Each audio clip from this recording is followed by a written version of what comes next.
Welcome to this edition of Labor Vision. I'm Bob Delaney, Executive Director of the Institute for Labor Studies and Research. Labor Vision, a production of the Institute, focuses on topics of importance to working Rhode Islanders. We hope you enjoy this edition.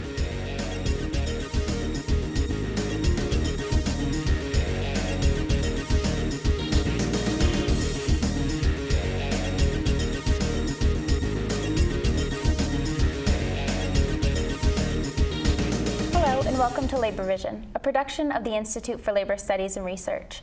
I'm your host, Erica Hammond, and join with me today to talk about a statewide survey around hunger in Rhode Island are Rachel Flum of the Economic Progress Institute, their Executive Director, and Andrew Schiff, the CEO of the Rhode Island Community Food Bank.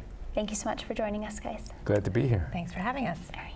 We'll start with you, Andrew. Okay. So I understand that the Community Food Bank just came out with a recent statewide survey around details around the demographics of households impacted by hunger in Rhode Island. Exactly. Can you touch on some of those findings? Yeah, the survey was actually conducted by the Hassenfeld Child Health Innovation Institute at Brown for us. Mm-hmm. And what they did is they created the survey and then trained up about 80 volunteers to go out to food pantries and meal programs and talk to the people who are receiving food assistance there. And we actually got to talk to 419 people. We're very grateful to those people. Wow. Who were willing to sit down with us and tell us all of the intimate details of their lives and their finances and all the struggles that they have. And that was the reason that we were doing it. We really wanted to learn who are we serving through the food pantries that we distribute food to, and also beyond food assistance, what are their needs? And what we found is that we are serving the people who are most in need in Rhode Island. 2/3 of the families that are served at food pantries include either child or senior adult. And they are all living below the federal poverty level. And the upsetting thing to find was that this is true even though many are working. 69% of families with kids had an adult working in the household, and yet their income is so low that they can't afford basic necessities. And that's what they described to us, making very difficult choices all the time between paying the utility bill or paying for food, paying the rent or paying for food. They're making these decisions all the time. Really, it is when you see the results, what you're struck by is the scarcity and how they're dealing with that every single day, the stress of that. And what inevitably leads to is that people are borrowing money. Half of the households had to borrow money from friends or family member, going into debt. And then, just on a regular basis, having to turn to food pantries and meal programs to feed their families. Right. It's an ongoing issue, right? There's so much to it. There's so many layers to that too. We'll touch on it in a little bit, but you mentioned it's the working poor. We'll go into detail a little bit more about that with you, Rachel. What were some of the key findings from these surveys? So one of the things that we were upset and very concerned about is that 45% of the folks describe being in fair or poor health. 41% said that they have a household member with diabetes. That's 4 times the prevalence of diabetes in the United States. Mm-hmm. And 60% had a household member with hypertension. So the households that we're helping have compromised health. And they have to be getting health care. That's very important. But they also have to be getting good nutrition. And that's a big concern for us. We want to make sure that the food that we're providing to people is the healthiest food possible. Right.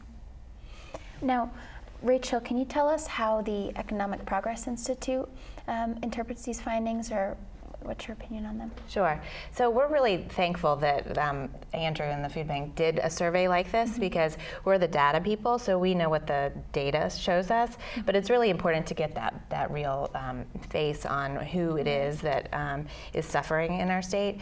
I think one of our concerns right now is that this feels like the best of times in a lot of ways. Our unemployment is low, the economy seems to be doing well, but the real story is that there are far too many families that are still really struggling to make ends meet, and that they're often working families. And so when we look at growing the economy and moving forward, we need to remember that there are low-wage workers in all sectors that need to have higher wages in order to meet their basic needs. Just to put some numbers with the data, when you think about poverty and what that number means, that for a family of 3, that's about $20,000 a year. And our minimum wage, which is only $10.50 an hour, does not get people out of poverty. And so we're talking about families with children who are living on so little a month. I mean, that's $1,700 a month, right? So I think a lot of people can think about how much they spend on different things of $1,700 a month. And rent, could take up an enormous chunk of that if you have children, childcare as well. So we're concerned about what happens going forward if there's a recession, and how we continue to meet the needs of people when it's not the best of times. Mm-hmm. And that brings up the point of this is the working poor, right? That's the issue that's being brought up, right? Yes, absolutely. I mean, these are, like I said, the jobs that are just paying low wages. Mm-hmm. So there's a couple of things to think about in terms of solutions. We can raise the minimum wage. Our neighboring states of Massachusetts and Connecticut are on the path to $15 an hour. Our studies show that even 15 is woefully inadequate. For a single person with no family, they need $13 an hour just to meet basic needs. So a realistic living wage is more in the 20s. But getting to 15 is an important step, and we feel like Rhode Island can do that now that they have both states on either side of them at that level. So the business community should be able to plan for that and know that people aren't going to go across the border to make less. Right. The other thing to think about is because so many people are working, there are ways to help those families. The Earned Income Tax Credit is an important way to help.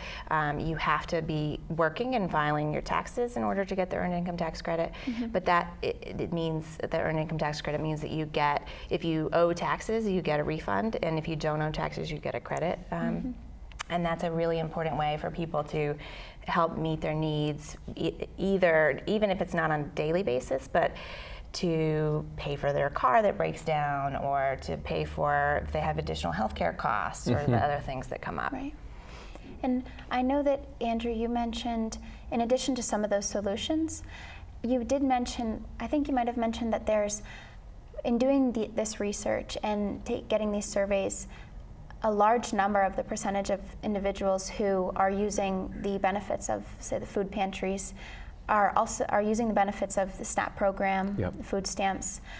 What kind of impact would it have if that gets cut, or if those cuts happen? Right. Food stamps? Yeah. So we found that 75% of the households are enrolled in SNAP. That's a really good thing. That's a very important benefit for those families to be able to purchase food. They also told us that at least half the households run out of those benefits within 2 weeks of the month. So what they're doing is they are relying on SNAP benefits, but they're modest. They don't really help you purchase a full month's of food for your family. You're running out, and then you're turning to a food pantry. So the solution seems obvious to us, which is SNAP benefits need to increase. If they kept up with the real cost of food, it would help thousands of families in Rhode Island, 150,000 people enrolled in SNAP. But the Trump administration instead is proposing cuts to both the SNAP eligibility, being on SNAP, and the level of SNAP benefits. And either one or both of those are going to be devastating. And for these families, we see they're living on the edge. Cuts like that are just going to send more people to food pantries. It's the worst thing that could happen. Right. And what can we do to combat that? Do you have any advice for either people watching or people who are going to watch this on YouTube who might want to, if this is a call to action to them, what can they do now? Well, one important thing to know is that all of this was solved by Congress in the Farm Bill. And the Farm Bill was passed last year, and it was passed with bipartisan, you almost never hear that word, but bipartisan support in Congress. And so what Congress needs to do is stand up for the Farm Bill that they passed and keep SNAP intact just the way it is, and don't let these cuts happen. And asking our congressional delegation to support that is an easy thing to do. Right. All right.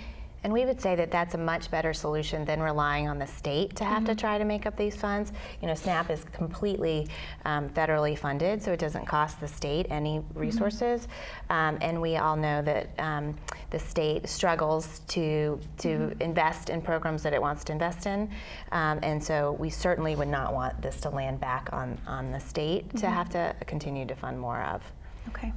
And some of those solutions that you mentioned a few questions ago, that dovetails nicely into things that people can be doing. So when the legislative session rolls around, calling your legislators, making sure that they're supporting these bills like raising the minimum wage. Right, absolutely. So this year the minimum wage did not increase. So we expect that there will be campaigns this year to increase up to 15, we hope. There will definitely be a campaign around that. And we think that that's a reasonable step now. If you do a progression up, then everyone can plan for that increase. And again, it's what our neighboring states are doing. Also, there will be a campaign to increase the earned income tax credit, the state portion of that, which again is money that goes directly back into families' pockets. And again, they're working families. And those are the people that Andrew's seeing. So those are both really concrete solutions that people can help us work on, that we see huge return on investments on in terms of the state supporting them, and then the benefits that we see in terms of less visits to the hospital, children who are able to study, all sorts of benefits. Right. And it doesn't eliminate completely, but it's at least a step towards helping those individuals who have to make that difficult decision of what you were mentioning before. Do I put food on the table, or do I keep the heat on? Or do I fix my car to get to work, or do I put food on the table for my kids, right? Yes, I mean, the other piece of legislation that has been talked about for a couple years is the fair pay legislation, which is making sure that people are not discriminated against, either women or Rhode Islanders of color, so that they have a level playing field. And that is another reason that people struggle to make ends meet. Either they don't get the raises they deserve, or they're being paid less than their colleagues sitting near them. And so there are real policy solutions that can address those, that can make sure that everyone can get the income they need to provide for their families. Right. So there's a lot to be done and a lot that people can do. Yes, right? Absolutely. All right. Before we wrap up, I just wanted you, Andrew, to touch on any events that you may have coming up at the Rhode Island Food Bank that people can be involved in. Yeah, one of the best ways to learn about what we do, and a fun way to learn about what we do, is to come to our open house. It's on Saturday, December 7th. Okay. And you can come with the whole family. You get a tour of the food bank, but also there are lots of activities so that everybody from a little kid to adults can better understand how we're serving the state. Okay. Awesome. Thank you. Well, thank you. Thank you. Thank you both so much for joining us. I believe we'll probably see you back here in a few months, Rachel, right, when it comes time for tax season. Sure, we're absolutely happy to come talk about taxes and invite us stuff how too, the state can raise revenues to provide the goods and services that we all know and enjoy. All right. And we could talk about childcare or paid leave or all sorts of other issues There's plenty as well. to talk about. And hopefully you'll be able to join us back here too, Andrew. Thank you. All right, well, thank you both so much for joining us. Thank you. All right. Thank you all for tuning in. You're watching Labor Vision. In case you've missed any part of this segment, or you're interested in the previous segment from weeks prior, check out our YouTube channel. It's Labor Vision TV 1. And thanks again for tuning in. We hope to see you back here next week. Have a great night.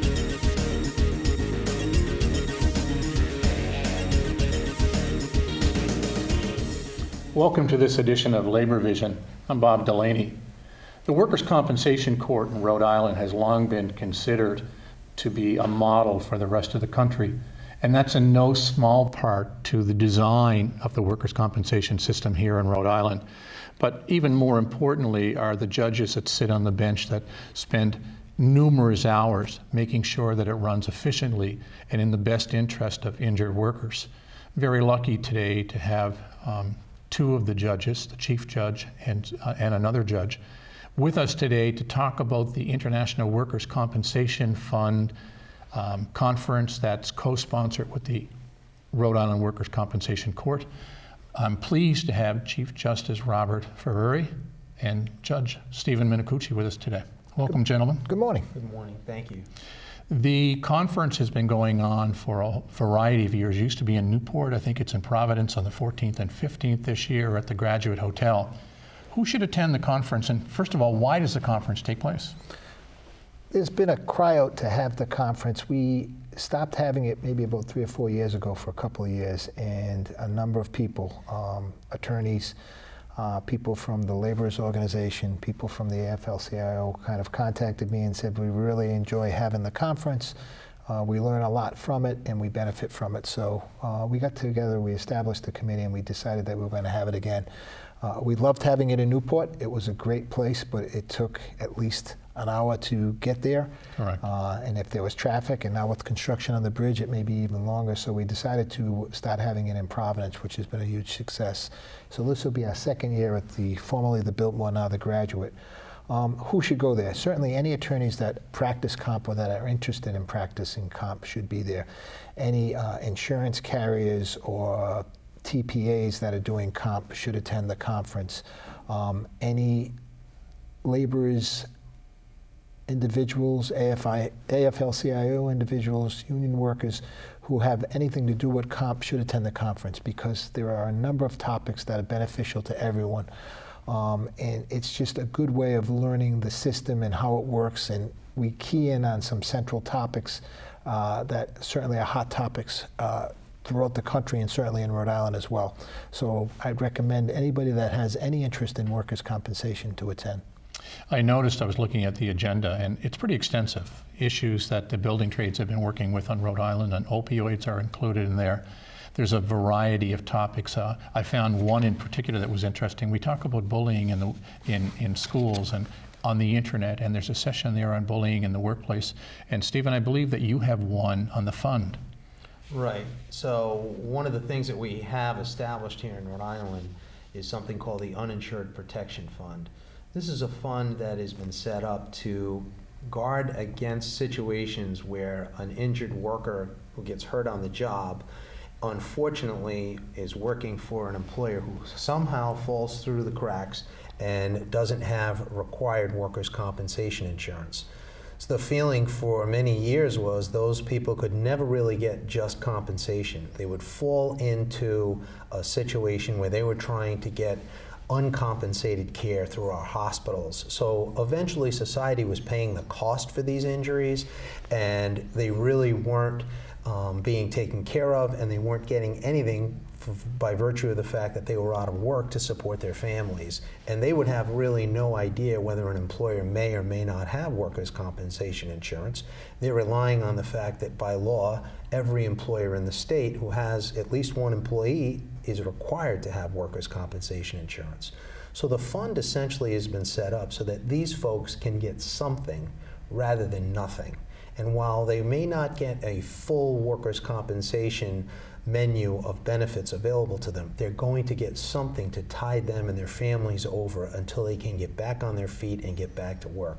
But the central point of this is, I don't want anyone to think that this is an invitation for employers to drop workers' compensation coverage and to think that this fund is going to substitute.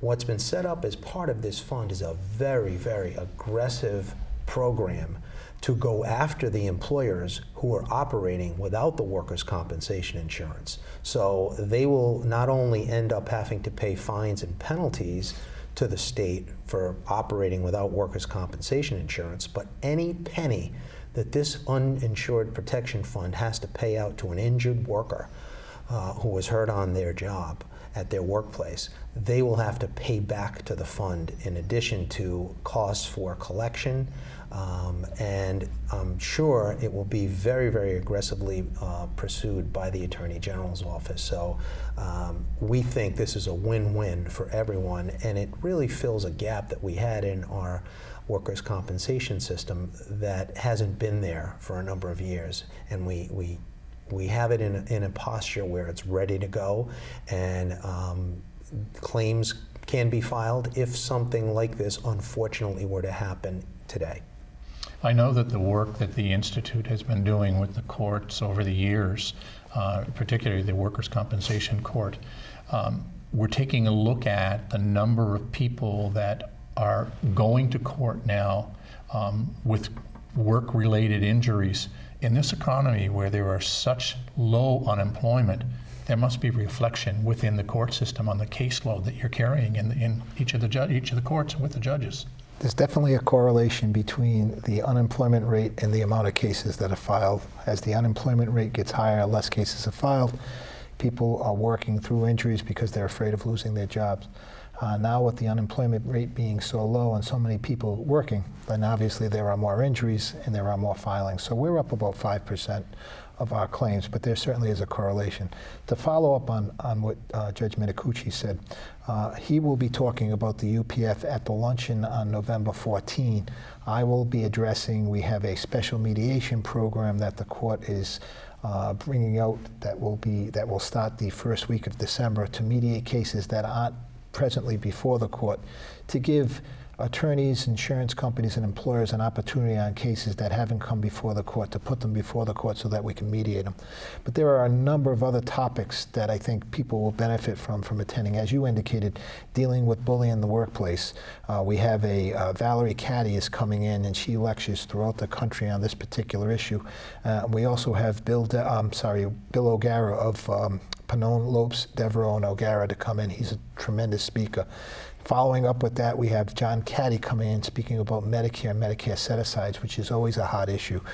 Every case that comes before the court where there's a thought of settlement and someone is Medicare eligible, we have to consider Medicare's interests. We then have, in the afternoon, we have a nice little presentation about the evolution of manufacturing and the life of the mill worker in Rhode Island, which will be neat because we have someone coming in to give us a little history on how this all began and how manufacturing began in Rhode Island. Then we have a great topic on the opioid crisis, and we have several people coming in. Jim McDonald, Dr. McDonald being one of the foremost experts in the opioid crisis, works for the Department of Health. And then we end it with Dr. Ian Madame coming in. He's an orthopedic surgeon down at South County who's going to talk about robotics and how they play a role now with orthopedic surgery, because a lot of robotics are being used in knee surgery as well as back surgery. He's using it in back surgery. So some real interesting topics. We have a reception afterwards, so if people come, they get an opportunity to mingle with the court and with other people that are there, which is always a good thing. Yeah. And then the following day, we have several breakout sessions, one being keeping personal information secure in the digital age. We have Brian Lamoureux, another attorney, coming in to talk to us about that. He spoke a little bit to the judges at a judicial conference about this very particular issue, and he blew us away. He was so good and so informative. And then we have two other sessions, one on ethics for the attorneys. So any attorneys out there that need some credits in ethics, David Curtin comes. He makes a very difficult topic enjoyable because David is fun, but he's very informative. And lastly, we have the diagnosis and treatment options for patients with complex regional pain syndrome, another issue that we deal with daily. Dr. Keith Perry is coming in, and Bill Massey is going to come in and talk about non-interventional approaches to the treatment for complex regional pain syndrome on a vocational basis. So it's really a very informational-packed 1.5 days. It really, and it caters to such a broad audience. That's what I'm most amazed of. I know that with the building trades, we have spent a lot of time over the last year. I think we did 4 separate sections just on the opioid crisis alone. Because when you take a look at the building trades and other occupations as well, but in particular with the building trades, the number of people who are injured on the job because of opioids. But then in the very beginning, the number of people who are injured on the job get diagnosed, see a doctor, get prescribed opioids, and that's the beginning of the spiral downward. And it's we spent a lot of time. So I'd be curious to find out, how many people attend that, because I think there's a whole different framework of how people think about that opioid crisis today, and they know that it's something that it's critical that we all are aware of and the impact that it has. I would just add that this conference is one that allows folks to come and to really mingle, as the chief indicated, with everybody who's involved in the workers' compensation system in Rhode Island. That is a real plus. Because we have a small state by comparison to others, we have the ability to have a court that's located simply in Providence, then have a conference that's in Providence. Attorneys can come at their convenience, but people outside of just the legal system, or even attorneys who are interested in getting into the practice of workers' compensation, can come and they can meet everybody who really has anything to do with the system at a conference like this. And there is really no better way to get your feet wet in workers' compensation than coming to a conference like this. I'm just so impressed with it, in particular, Chief, when you mentioned the mediation services, how that really kind of blends into, and for people to be able to learn more about that, both at the conference and with you later, because it really does make the model that is so good existing already even more efficient when you talk about mediation and the fund. Mediation has resolved so many complicated claims before the court. The success has been anywhere from 75 to 80% of the cases that are mediated are resolved. It's just incredible. And we're talking about resolving cases, not only cases that come before the court, but we also have cases where there have been complaints filed for discrimination in Superior Court or in other courts, and we're taking those attorneys in to mediate as well. So it's been a huge success. And I just wanted to follow up on the opioid crisis. Again, we have Dr. McDonald coming in, and we also have Tom Cordia, who's heading the governor's task force on opioids. He'll be coming in and speaking. And the court's been involved in the opioid crisis for some time. When Dr. McDonald started scheduling conferences in the morning at 7:30, John McBurney and myself started going to them. Judge Burton has started going, and some other people from the court. We talked to them about the Donnelly Center, the Arrogance Center now, and we established the program through the Arrogance Center that deals, it's called the Interdisciplinary Chronic Pain Program, that deals with workers who have chronic pain and oftentimes go to opioids to get relief from their pain, and this is a program to wean them off the opioids and to learn how to deal with their pain without the use of opioids, and it's been a very successful program. So the court's well aware of the crisis, and we've got two very, very good people coming to talk about it. And with regard to the services at the Arrogance Center that the chief just mentioned, I would add that those are available to anybody in the workers' compensation system at no cost to them. And so that is really a win-win for these folks, as well as the mediation program that the chief mentioned. That also is available to people in the workers' compensation system at no cost to the litigants that come to participate. Well, that's why I think the system is so good. I think from beginning to end, whether we're talking about the mediation in the beginning or through the court system, I know from experience of the work that we do with the Arrogance Center, the resources that are available there, but I think most impressive and most important is for people to know that everybody is covered by workers' compensation in this state. Having said that, it would be interesting to ask you to come back and let's talk about the workers' compensation system at large, because I think most people don't understand what a user-friendly system it is.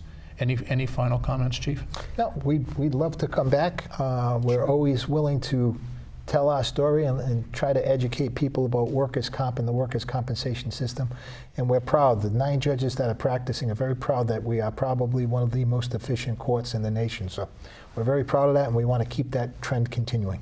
Good. I hope we can follow up. Stephen? The only thing I would say is November 14th and 15th. Come to the conference, get a chance to speak with us, have some coffee, and get some great information on topics that are relevant today. Well, I know there's lots of information out there, and if anybody has any questions, they can call the Institute as well as the court system. We'll give them the information. We hope that you will follow through on registration, get involved, and see how effective the workers' compensation court system is in Rhode Island. Gentlemen, Chief Justice Ferrieri, Judge Stephen Minicucci, I want to thank you for not just being on the show, but your commitment to a better worker system in this state. Thank you very much. Thank you. Thank you, Bob. Thank you for joining us in this edition of Labor Vision.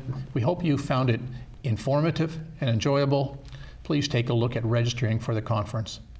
Thank you for joining us for this edition of Labor Vision. We appreciate your input and encourage your comments.